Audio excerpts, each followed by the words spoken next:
Hello students, welcome back. आज हम आपके पुस्तक गद्य संकलन का तीसरा पार्ट जो है शरणागत वह पढ़ने जा रहे हैं। इसके कवि जो हैं वह वृंदावन लाल वर्मा। चलिए पढ़ते हैं क्या है। रजब अपना रोजगार करके ललितपुर लौट रहा था। साथ में उसकी स्त्री थी और गांठ में 200-300 की मोटी बड़ी रकम थी। मार्ग विहड़ था और सुनसान था। ललितपुर काफ़ी दूर था तो बसेरा कहीं ना कहीं तो लेना ही था।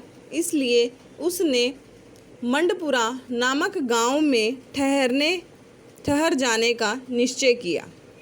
उसकी पत्नी को बुखार हो गया था, रकम पास में थी और बैलगाड़ी किराए पर करने में खर्च ज़्यादा पड़ता था।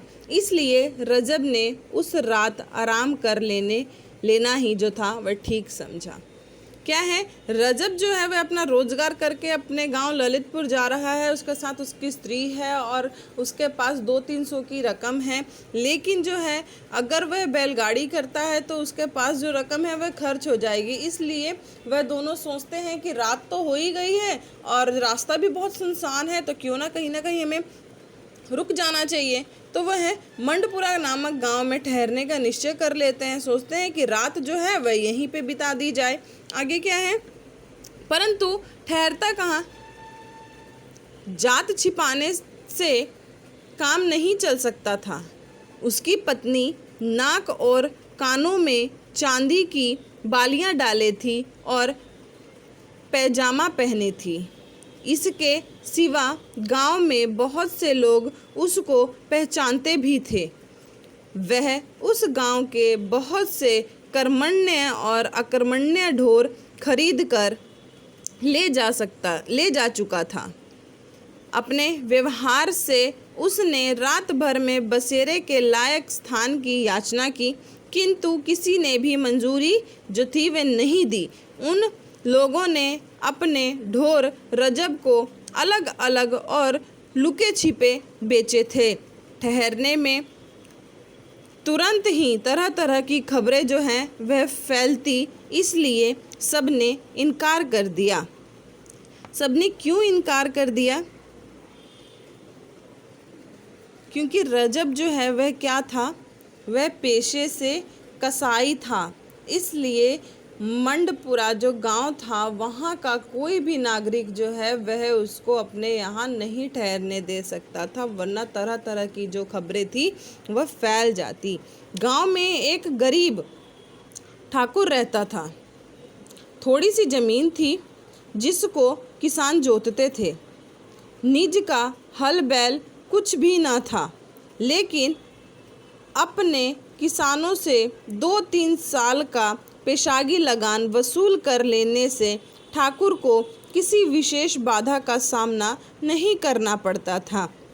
छोटा सा मकान था, परंतु उसको गांव वाले गढ़ी के आदर व्यंजक शब्द से पुकारा करते थे और ठाकुर को डर के मारे राजा शब्द से संबोधित किया करते थे।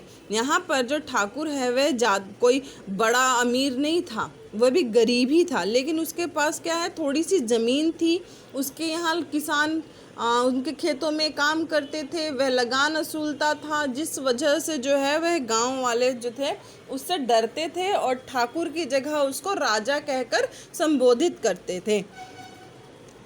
शामत का मारा रजब इसी ठाकुर के दरवाजे पर अपनी ज्वारग्रस्त यानी कि जो बुखार से तड़पती उसकी पत्नी थी उसको लेकर वह उसी ठाकुर के यहाँ पहुँचा। ठाकुर पोर में बैठा हुक्का पी रहा था। रजब ने बाहर से ही सलाम करके कहा, दाऊजू एक विनती है। ठाकुर ने बिना एक रत्ती भर इधर उधर हिले डुले पूछा, क्या विनती है? रजब बोला, दूर से आ रहा हूँ, बहुत थका हुआ हूँ। मेरी औरत को ज़ोर से बुखार आ गया है। जाड़े में बाहर रहने से ना जाने इसकी हालत जो है वह कैसी हो जाएगी। इसलिए रात भर के लिए कहीं 2 हाथ जगह दे दी जाए। ये यहाँ पर जो है रजब जो है वह ठाकुर के पास जाकर बोल रहा है कि मेरी पत्नी की तबीयत बहुत ख़राब है, अगर इस ठंड में अगर कहीं लेकर जाते हैं तो कुछ भी हो सकता है, इसलिए आप कृपा कर मुझे रात भर के लिए 2 हाथ जगह दे दें। स्टूडेंट, इसके आगे की जो कहानी है वह हम नेक्स्ट वीडियो में पढ़ेंगे।